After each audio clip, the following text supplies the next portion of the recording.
Senhores telespectadores, enquanto esta invernia não passa, vamos dar uma volta pelos alfarrabistas. É uma palavra curiosa, alfarrabista. Não sei se o senhor telespectador sabe o que quer dizer alfarrabista. Bom, mas olhem, isto é o que eu estou a mostrar.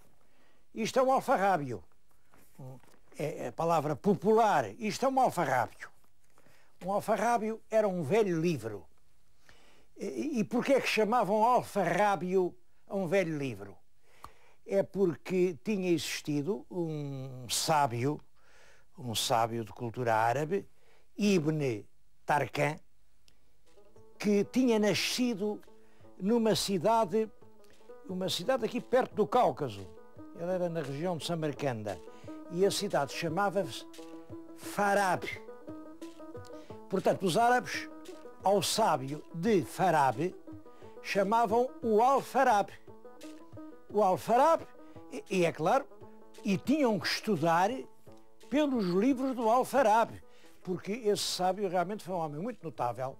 Foi ele quem pôs ao alcance das universidades medievais as obras de Aristóteles.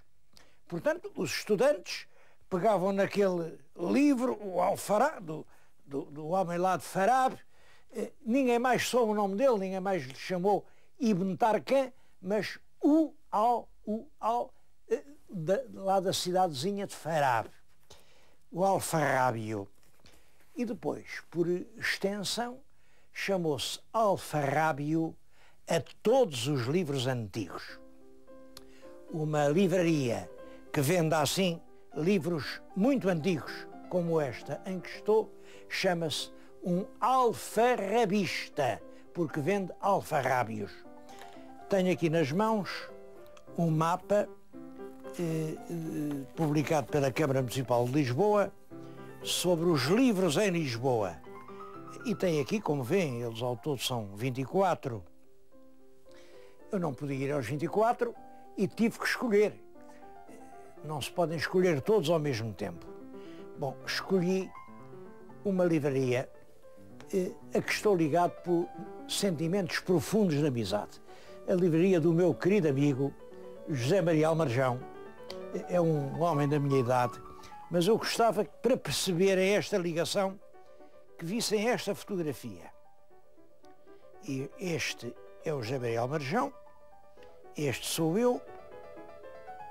O terceiro é o Ressano Garcia, que é embaixador, é claro, já depois do limite de idade. Eram estes três, éramos os três mosqueteiros em Penafiel. Já nesta altura, víamos o Almarjão quando chegava um papel qualquer, por exemplo, um reclame ali de uma romaria, a gente via o papel, deitava-o fora, ele não. Ele guardava-o cuidadosamente numa pasta. A gente dizia, mas que diabo, então guardas os papéis todos? E ele dizia, todo o papel é um documento histórico. Isto era em 1941, em Penafiel. 10 anos depois, ele abriu aqui em Lisboa esta livraria, que é a Livraria Histórica Ultramarina, e que é uma verdadeira preciosidade. Uma pessoa que queira qualquer livro que já não há, um livro que já se esgotou há 50 ou 100 ou 200 anos, vem aqui, fazem uma pesquisa e, em regra, encontra-se o livro. Os meus telespectadores, todos, eu sei que interessam-se por livros, muitos me perguntam como é que eu posso saber os livros. Eu aproveito esta oportunidade para lhes dizer que, sobre livros portugueses, há dois pelos quais é preciso começar. São a basezinha. Ambos estão aqui nesta livraria. Um é a Biblioteca Lusitana, do Diogo Barbosa Machado. Tem aqui o retrato dele. Este livro tem todas as obras portuguesas publicadas até ao tempo de Dom João V. Todas.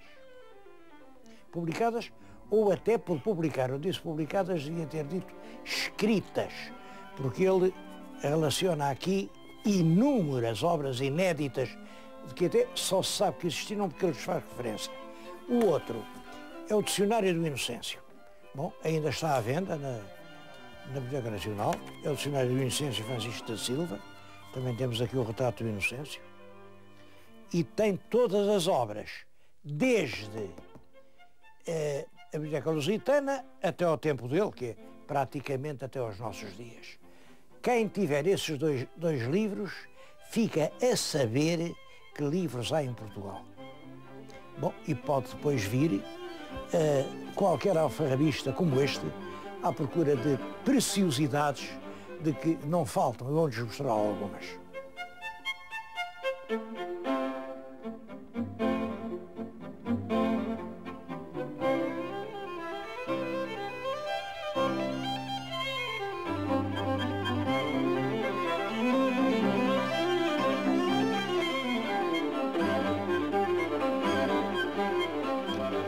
Esta livraria histórica ultramarina é um verdadeiro templo ao culto do livro. Eu, quando entro assim numa casa destas, confesso que me emociono.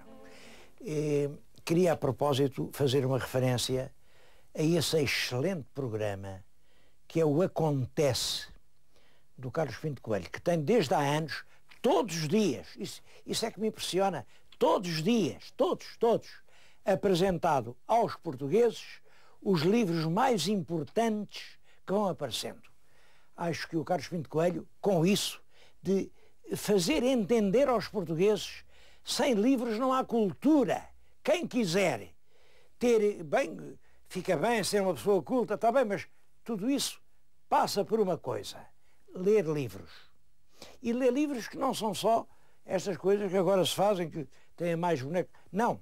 Ler os bons livros que, desde há muitos séculos, a humanidade tem produzido.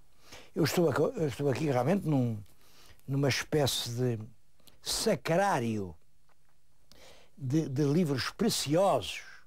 Olhem, tenho na minha frente um livro muito raro, que eu tenho pena de não ter, que é As Ordenações de Portugal, que foram editadas no tempo de Dom João IV, quando se restaura a monarquia, por mandado do rei Dom João V. É uma edição lindíssima, uma série de volumes em que tem toda a legislação do Reino de Portugal. Quem quiser saber alguma história de Portugal tem que passar por estes livros. Bom, mas aqui há muito mais coisas. Isto é uma tourada à portuguesa feita por um estrangeiro que aqui passou no século passado. Reparem a graça, esta gravura é raríssima, naturalmente. Uma tourada.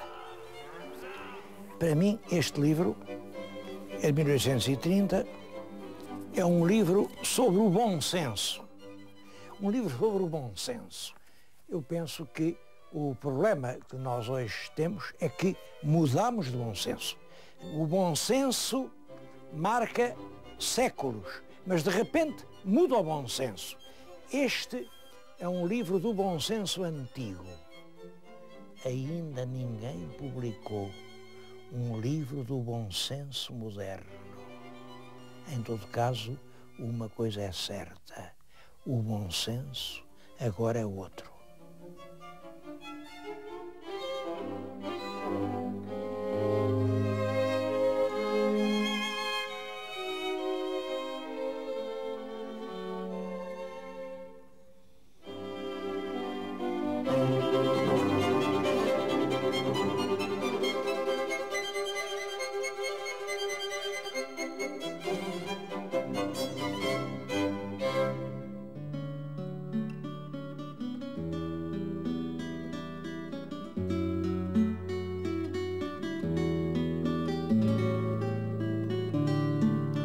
É claro que os alfarrabistas não são só em Lisboa. Em todo o país há alfarrabistas. Eu estou em Coimbra, vim aqui a Coimbra de propósito a uma casa que merece uma visita. É o alfarrabista Miguel Carvalho. É aqui, num primeiro andar da Rua Ferreira Borges, uma casa cheia de tesouros. Bom, e estamos em Coimbra, na cidade dos estudantes, pois eu tenho a impressão de que na universidade andam estudantes que nunca aqui entraram. Estudantes.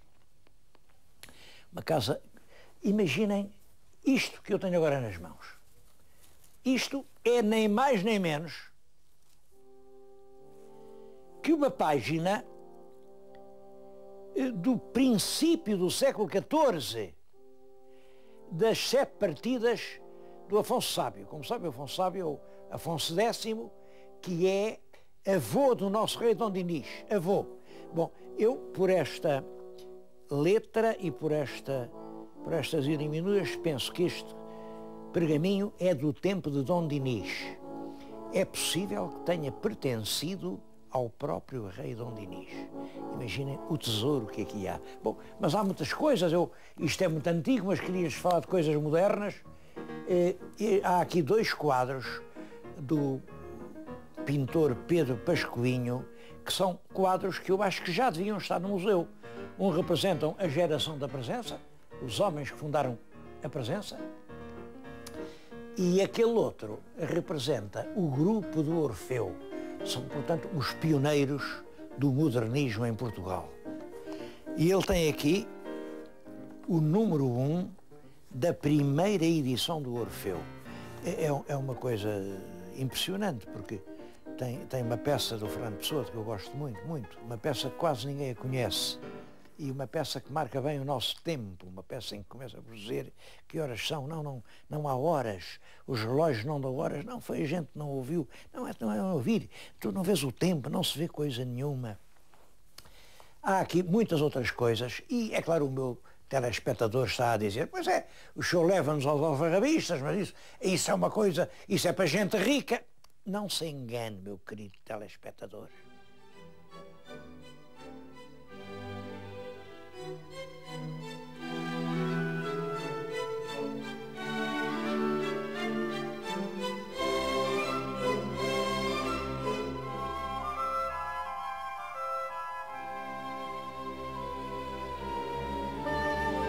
Nos alfarrabistas encontram-se muitas vezes coisas preciosas por preços perfeitamente acessíveis. Eu vim encontrar aqui, em Coimbra, é o Conselho dos Cães. É o Conselho dos Cães para evitar ser caçado. Estão aqui os cães. É claro, os cães são os liberais. Quem os caça são os miguelistas. É uma coisa de 1825. Claro, este fanatismo acaba sempre mal. E quem acabou por ser cão e caçado foram os miguelistas caçados pelos liberais. Mas há aqui, este livro foi vendido agora, eu só não indico, posso dizer o preço, custou 10 contos. Isto é uma raridade, uma verdadeira raridade, 10 contos.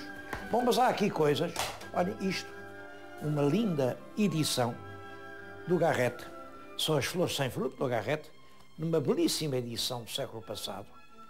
Isto está aqui marcado um conto de réis. Um conto de réis é quase o preço de um jornal. Isto é uma obra das mais famosas de Teófilo Braga, Garrett e os Dramas Românticos. Ele está a precisar de uma encadernação. Bom, mas isto hoje é um livro muito difícil de obter. Pois bem, isto está aqui marcado por 2 contos e 200. 2 contos e 200.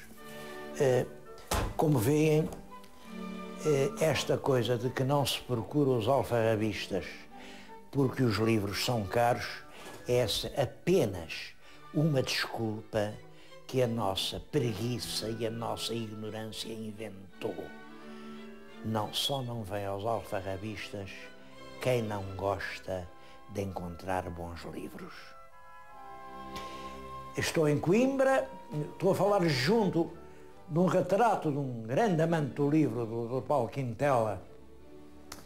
Mas vamos então ao Porto, porque no Porto também há livros.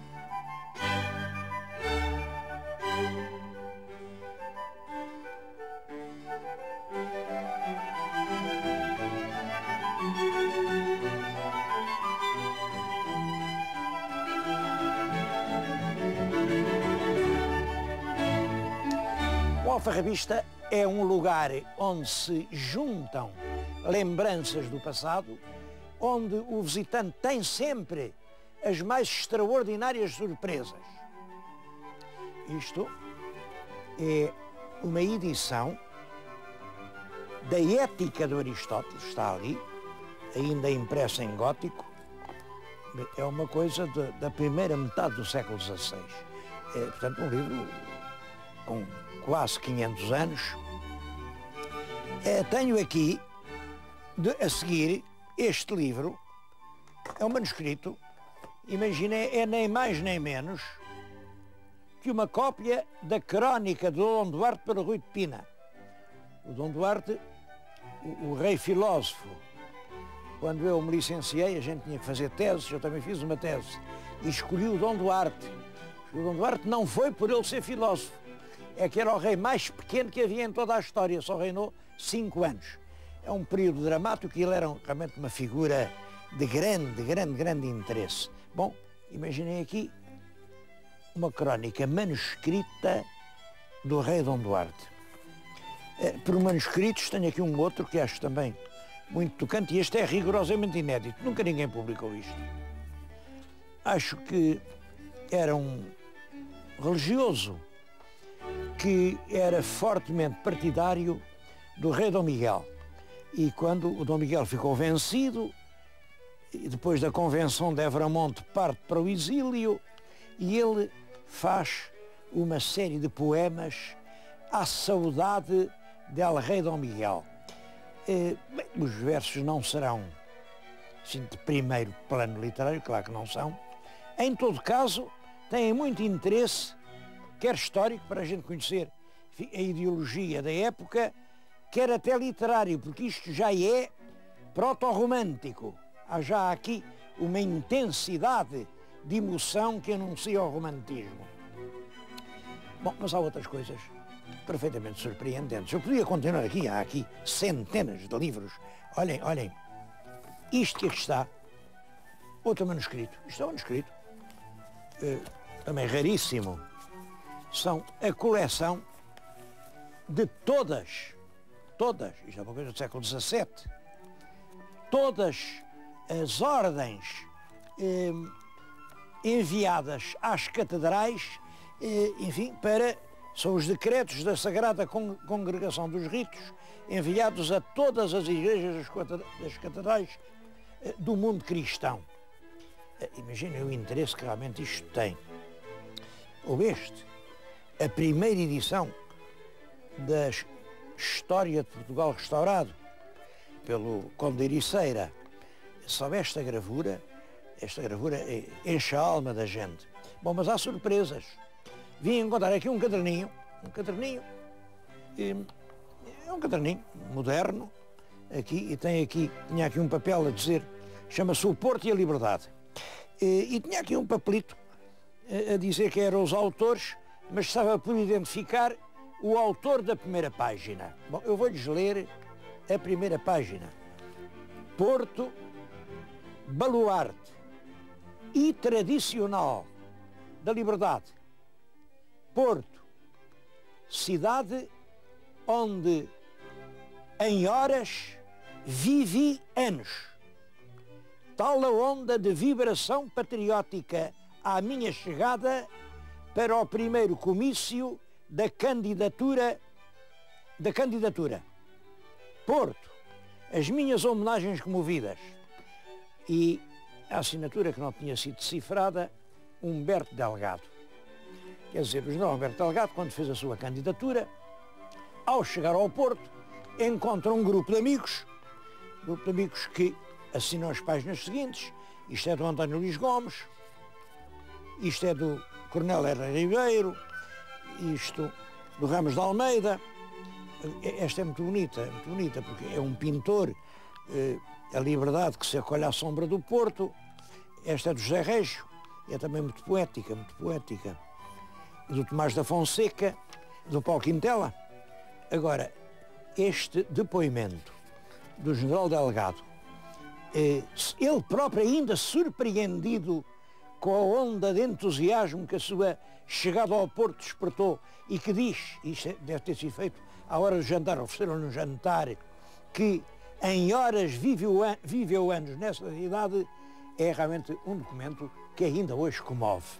Mas não são só papéis velhos que é nos alfarrabistas. Reparem, por exemplo, está ali um brinquedo do século XIX. Tem conjunto de figuras, isto é um baile. Enquanto as crianças dançam. Bom, agora, a peça mais curiosa que aqui está, e penso que mais rara, é esta maquineta. Esta maquineta toca música, eu vou tocar esta música.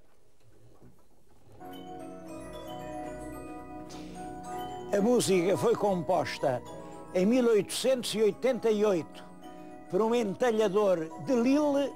Bom, e isto deve ter sido feito poucos anos depois, isto é dos fins do século XIX, ainda não havia discos e realmente estava num estabelecimento, tem aqui uma ranhura, quem passava metia um vintém, dava a corda e podia ouvir a sua música. Bom, isto é uma das muitas surpresas dos bric-a-bracs, mas vamos visitar outras casas.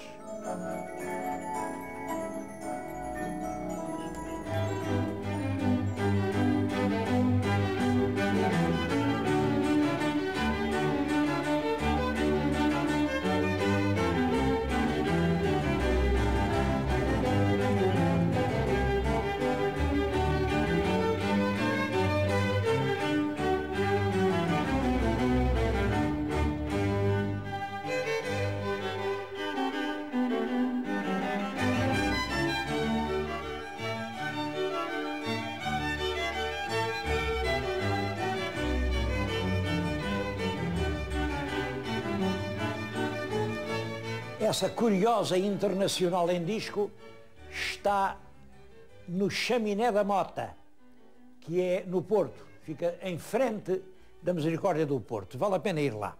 Mas eu queria acabar o programa numa loja de Lisboa, à qual acho que é devida uma especial homenagem. Está diante de mim o dono da casa, que é o Tarcísio da Trindade. É ao Tarcísio que nós devemos a descoberta do primeiro livro impresso em português. Toda a gente julgava, todos diziam que realmente era a tradução da Vita Christi, que é de 1495, portanto, 5 anos antes do fim do século, quando o Tarcísio, em Madrid, na Feira do Rasto, a ver toda a livraria velha, encontra numa miscelânea o Tratado da Confissão, impresso em português em 1489, portanto, 6 anos mais cedo. Este é um serviço prestado à cultura e à ciência do livro em Portugal, que acho muito importante. Mas comigo próprio eu tenho histórias com ele. Olhem, quando eu passei pelo governo um dia, passar lá para o Alcobaça, e ele mostra-me uma coisa assim grande como esta. O senhor há de gostar de ver isto. O que era? Era nem mais nem menos que o original manuscrito, em latim, das lições de Direito Civil de um grande professor da Universidade de Coimbra, ainda do século XVI. Eu fiquei fascinado, naturalmente. Ele disse, então, o senhor gosta tanto, ofereço-lhe. Oferece não. Eu, nessa altura, era Ministro da Educação e eu acho que um ministro não se houvessem coisas. Bem, mas olha, eu acho que isto é um tesouro, isto pertence ao país. Isso é verdade, pertence ao país.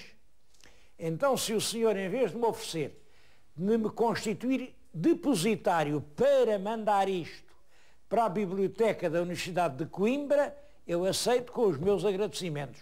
E assim foi. O livro está hoje em Coimbra, por sinal que a Biblioteca da Universidade se esqueceu de agradecer ao Tarcísio da Trindade a oferta do livro. Uma terceira história. Isso há menos anos, eu passei por aqui, era então secretário-geral da Academia, e ele mostrou-me um livro fabuloso, um livro manuscrito, sobre sebastianismo, sobre o regresso de Dom Sebastião. Era um manuscrito do século XVII, que a Inquisição não deixou imprimir, claro, portanto era único.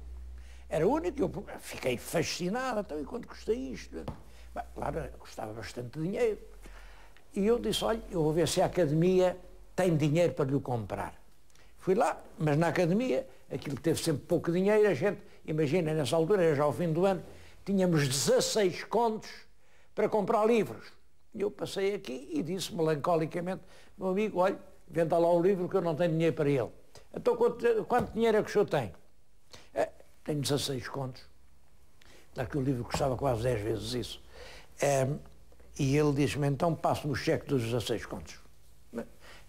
Eu vou perder, custou-me mais do que o dobro disso. E eu perco a diferença, mas perco-a de muito boa vontade, porque fico a saber que o livro não saiu do meu país. Eu acho que atos destes, eu estou tão pouco habituado a coisas assim, que achei que devia, ao Tarcísio da Trindade, vir aqui à sua loja, ao cimo da Rua do Alecrim, para contar estas 3 histórias.